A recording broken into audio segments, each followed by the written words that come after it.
Hello students, पिछले video में हमने डिस्कस किया था हमारा सिलेबस 11th क्लास का। आज के इस वीडियो में हम हमारा फर्स्ट चैप्टर फर्स्ट यूनिट हमारी इंट्रोडक्शन चालू कर रहे हैं। ठीक है, फर्स्ट चैप्टर जो हमारा है या फर्स्ट यूनिट जो हमारी है ये 4 नंबर की है। टोटल 4 मार्क्स, 4 नंबर की है यूनिट हमारी। यहाँ पर हमारे पास कुछ टॉपिक्स इस बार सिलेबस में से हटा दिए गए हैं, तो हमारा चैप्टर थोड़ा छोटा हो गया है। मेन टॉपिक्स जो हमारे यहाँ पर है उनमें सबसे पहला है economics meaning and it's classification. Economics का मतलब क्या है और इकोनॉमिक्स का क्लासिफिकेशन। देन दूसरा आता है पॉजिटिव एंड नॉर्मेटिव इकोनॉमिक्स, और तीसरा आता है central problems of economy. 3 topic है हमारे पास सिर्फ यहाँ पर। तो उनमें से आज पहला हम यहाँ पर डिस्कस कर रहे हैं जो है हमारा इकोनॉमिक्स मीनिंग एंड क्लासिफिकेशन। तो इकोनॉमिक्स होती क्या चीज़ है? पहली बात तो इकोनॉमिक्स होता क्या है, देखो बहुत सिंपल सी डेफिनेशन, हम इसकी बाद में बात करेंगे। मैं इकोनॉमिक्स का है एक जर्नल टर्म्स में एक नॉर्मल व्यक्ति के लिए इकोनॉमिक्स क्या है वो बता देता हूँ। इकोनॉमिक्स एक ऐसा सब्जेक्ट है जो डेली हमारे लाइफ में यूज़ आता है। हम मार्केट जाते हैं, बहुत सारे तरह की गुड्स या सर्विसेज परचेस करते हैं, उनके लिए हम कुछ पेमेंट करते हैं। ये सब कहीं ना कहीं इकोनॉमिक्स से जुड़ा हुआ ही है। हर एक व्यक्ति, हर एक आम आदमी इकोनॉमिक्स से कहीं ना कहीं जुड़ा हुआ है। वो इकोनॉमिक्स को अपने डेली लाइफ में यूज़ करता ही करता है। उसकी थोड़ी बहुत नॉलेज हर कोई व्यक्ति रखता है। कैसे? चलिए, मैं मार्केट जाता हूँ, मैं मार्केट जाकर एप्पल खरीदता हूँ। ठीक है, मेरा कुछ बजट होता है, हर व्यक्ति का अपना अपना एक बजट होता है। मान लेते हैं इस समय मेरे पास 100 रुपये जेब में रखे हैं, मैं एप्पल खरीदने के लिए मार्केट में जा रहा हूँ। जाता हूँ मार्केट में मुझे पता चलता है कि एप्पल की प्राइस जो पहले कुछ दिनों पहले 50 रुपये थी, अब वो बढ़कर 50 से 100 रुपये हो चुकी है। तो अब इस कंडीशन में 100 रुपये में मैं सिर्फ कितना खरीद पाऊंगा? 1 किलो एप्पल ही खरीद पाऊंगा। ठीक है, जबकि मैं पहले 100 रुपये में कितना खरीद पा रहा था? 2 किलो एप्पल मैं खरीद पा रहा था। 2 kg Apple I was purchasing earlier when price of Apple was 50 रुपये पर kg, बट नाउ अब जब 100 रुपये कीमत हो गई है बढ़कर, तो मैं सिर्फ 1 kg ही खरीद पाऊंगा। तो प्राइस बढ़ गई। प्राइस का बढ़ने का रिजल्ट क्या हुआ? डिमांड ऑटोमेटिकली कम हो गई, हम कम खरीदेंगे। और ऐसा ही हमारे साथ होता है, जब किसी भी कमोडिटी की प्राइस मार्केट में ज्यादा होती है तो हम उसकी क्वांटिटी कम खरीदते हैं। So this is law of demand and we all are using it in our daily life. हम इसका डेली अपनी लाइफ में यूज करते हैं कहीं ना कहीं। ऐसे ही एज अ प्रोड्यूसर, मान लेते हैं आप एक प्रोड्यूसर हैं, आप कुछ चीज को बेचने वाले या बनाने वाले हैं। तो अगर आपको किसी भी कमोडिटी को बेचने पर ज्यादा प्रॉफिट मिलेगा तो आप क्या करेंगे? क्या करेंगे बताइए? सिंपल, आप उस कमोडिटी को ज्यादा बेचना चाहेंगे।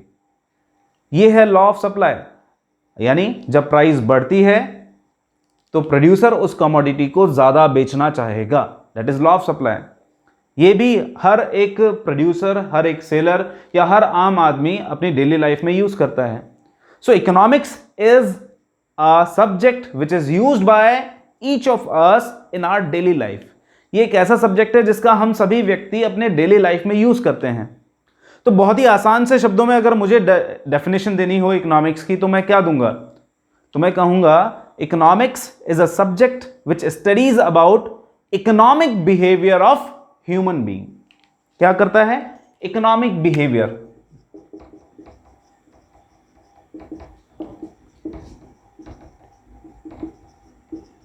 Of human. क्या करता है? इकोनॉमिक बिहेवियर ऑफ ह्यूमन की स्टडी करता है। वो कहलाता है हमारा क्या? इकोनॉमिक्स।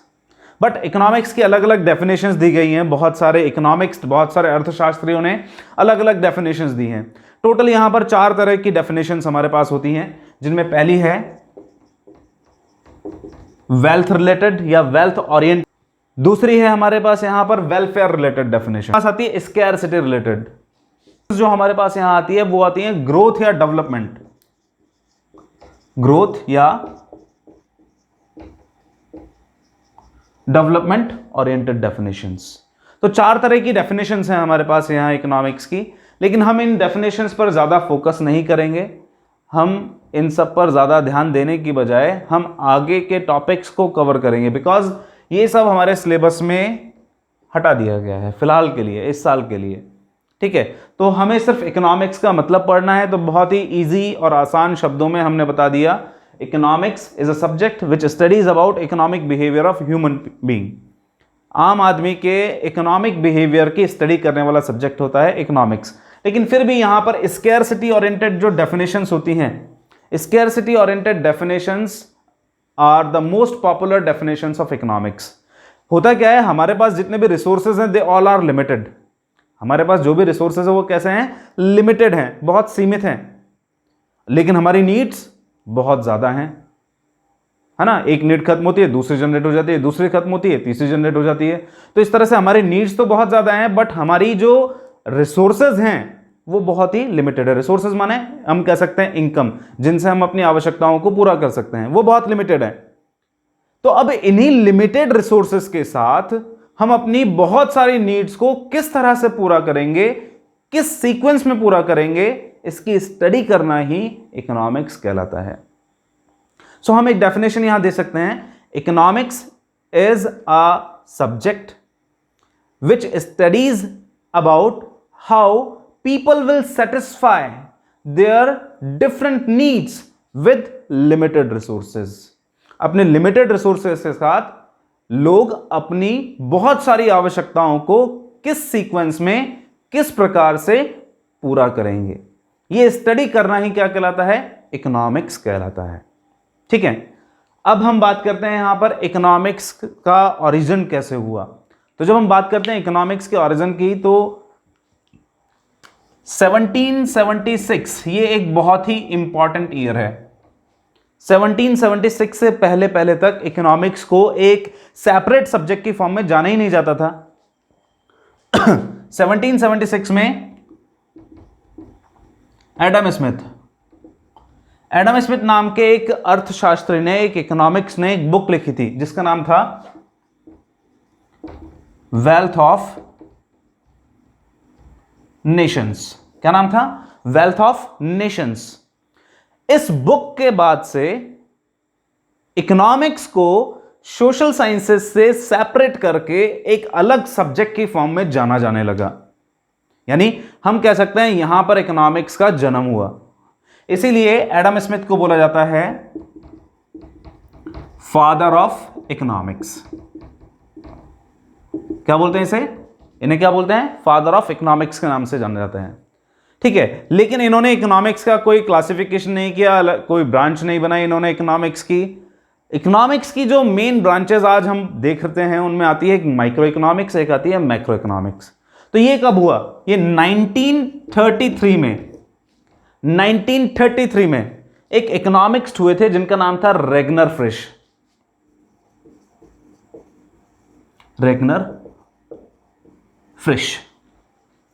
तो रेगनर फ्रिश जो हुए थे, इन रेगनर फ्रिश ने एक सबसे पहले माइक्रो और मैक्रो टर्म्स का यूज करना चालू किया। माइक्रो एंड मैक्रो, तो ये माइक्रो और मैक्रो जो टर्म्स हैं ये सबसे पहले किसने यूज करना चालू किया, रेगनर फ्रिश ने। तो हम कह सकते हैं कि इकोनॉमिक्स को दो ब्रांचेस में डिवाइड करने वाले, माइक्रो और मैक्रो में डिवाइड करने वाले कौन है, रेगनर फ्रिश हैं। ठीक है, लेकिन मैक्रो इकोनॉमिक्स जो ज़्यादा आज वर्ल्ड वाइड हम जानी जाती है, जो ज़्यादा इंपॉर्टेंट है हमारे लिए, इसको फेमस करने का, इसको प्रसिद्ध करने का जो श्रेय जाता है वो जाता है सर जॉन मेनार्ड कीन्स को, J.M. कीन्स। इन्होंने एक बुक लिखी थी जिसका नाम था the journal theory of employment, interest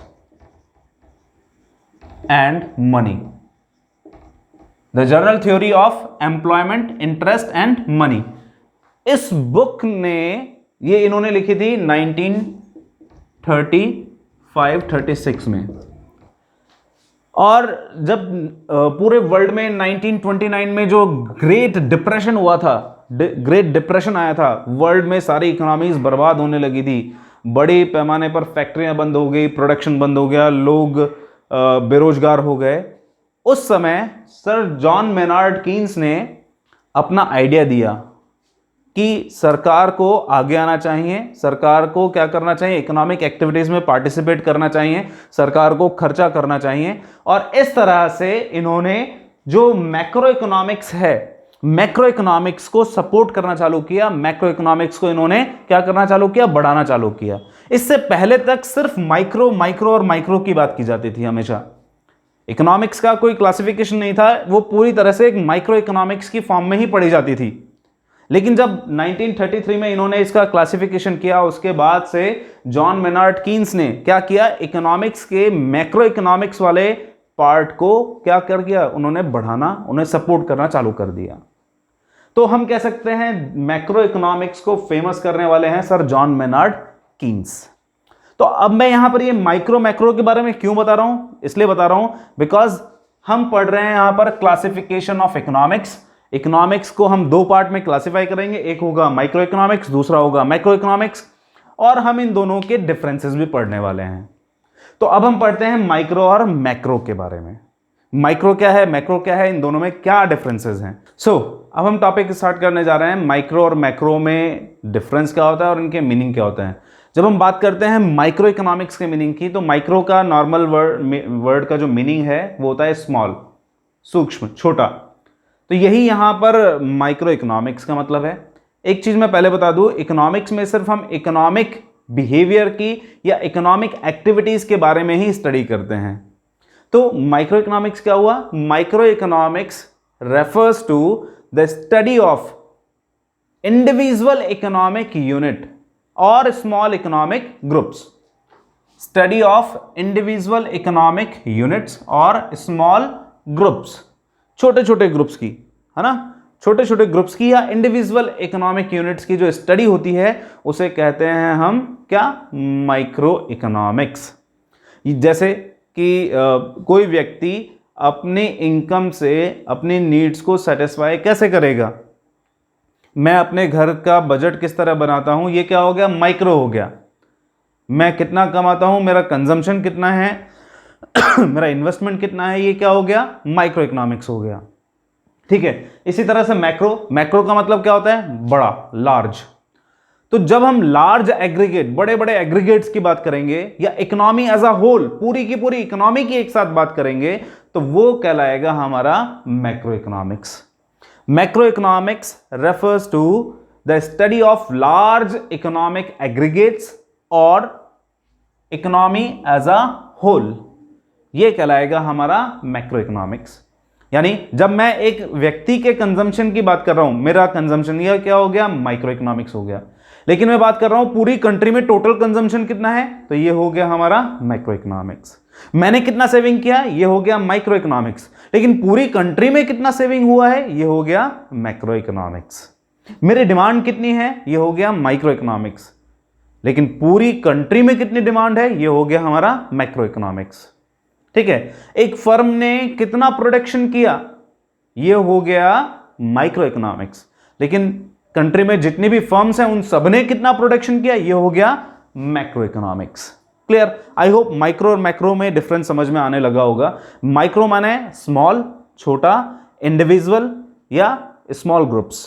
ठीक है, जब हम इंडिविजुअल इकोनॉमिक यूनिट्स या ग्रुप्स की स्टडी करेंगे तो वो कहलाएगा माइक्रो। जब हम लार्ज इकोनॉमिक यूनिट्स या पूरी इकोनॉमी की स्टडी करेंगे तो वो कहलाएगा हमारा मैक्रो। यहां कुछ एग्जांपल्स दिए हुए, जैसे a firm, a consumer, supply by a producer, ये सब किसके एग्जांपल हैं, माइक्रो के। Total investment, national income, poverty, total consumption, these all are examples of macroeconomics. ये सब मैक्रो इकोनॉमिक्स के एग्जांपल्स हैं। नाउ नेक्स्ट, माइक्रो इकोनॉमिक्स का मेन फोकस किस बात पर होता है, माइक्रो इकोनॉमिक्स का मेन फोकस होता है प्राइस डिटर्मिनेशन पर। किस पर, प्राइस डिटर्मिनेशन, प्राइस निर्धारित करने पर, कीमत निर्धारित करने पर।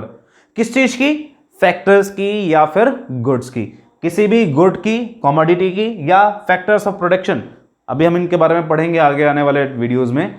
फैक्टर्स ऑफ प्रोडक्शन है लैंड, लेबर, एंटरप्रेन्योर। मैं जैसे एक इकोनॉमिक्स के टर्म में मुझे क्या बोला जाएगा, एक लेबर बोला जाएगा। ठीक है, या जितने भी व्यक्ति जो इकोनॉमिक एक्टिविटीज में एंगेज्ड होते हैं उन्हें क्या बोलते हैं, हम लेबर बोलेंगे।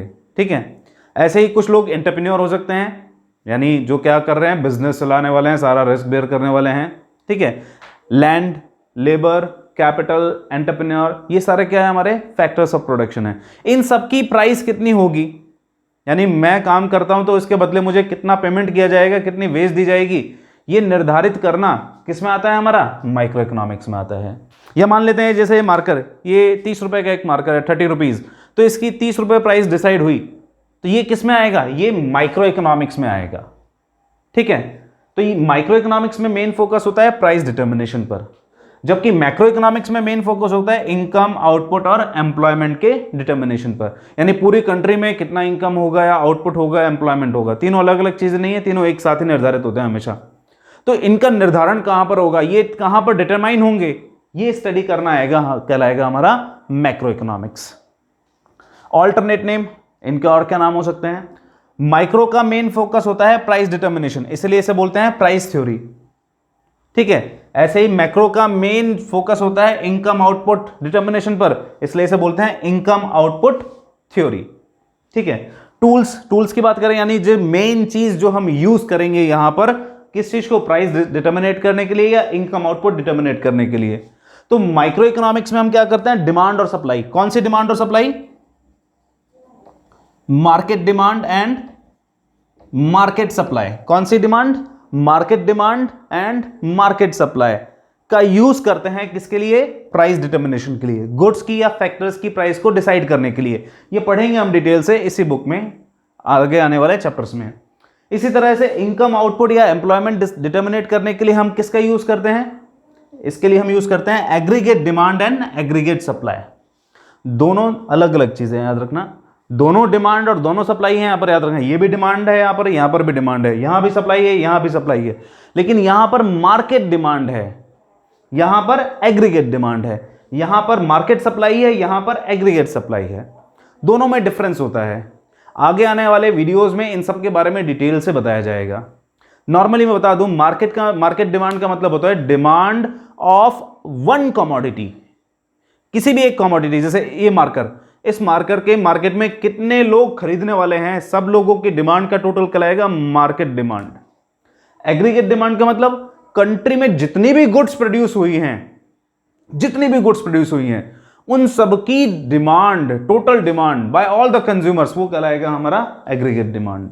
ऐसे ही मार्केट सप्लाई, इस मार्केट में सप्लाई करने वाले जितने भी लोग हैं, उन सबकी टोटल सप्लाई कहलाएगी मार्केट सप्लाई। लेकिन इकोनॉमी में जितनी भी गुड्स प्रोड्यूस हो रही हैं, उन सबकी जितनी भी सप्लाई की जा रही है प्रोड्यूसर्स के द्वारा, उस सब का टोटल कहलाएगा हमारा एग्रीगेट सप्लाई। तो यहां पर सिर्फ एक कमोडिटी की बात की जा रही है, एक कमोडिटी की डिमांड या एक कमोडिटी की सप्लाई, इसलिए वो कहला रहा है माइक्रो इकोनॉमिक्स में। एग्रीगेट डिमांड, एग्रीगेट सप्लाई, इसमें हम बात कर रहे हैं जितनी भी गुड्स प्रोड्यूस हो रही हैं उन सभी की बात कर रहे हैं, इसलिए हमारा पढ़ा जाता है मैक्रो इकोनॉमिक्स में। ठीक है, आई होप आपको माइक्रो और मैक्रो में डिफरेंस समझ में आया होगा। इस चैप्टर से पूछे जाने वाला एक इंपॉर्टेंट क्वेश्चन है ये, micro and macro, and this is the basic of economics also. ठीक है, सो नेक्स्ट वीडियो में हम अगले टॉपिक्स कवर करेंगे। फिलहाल के लिए टाटा, गुड बाय।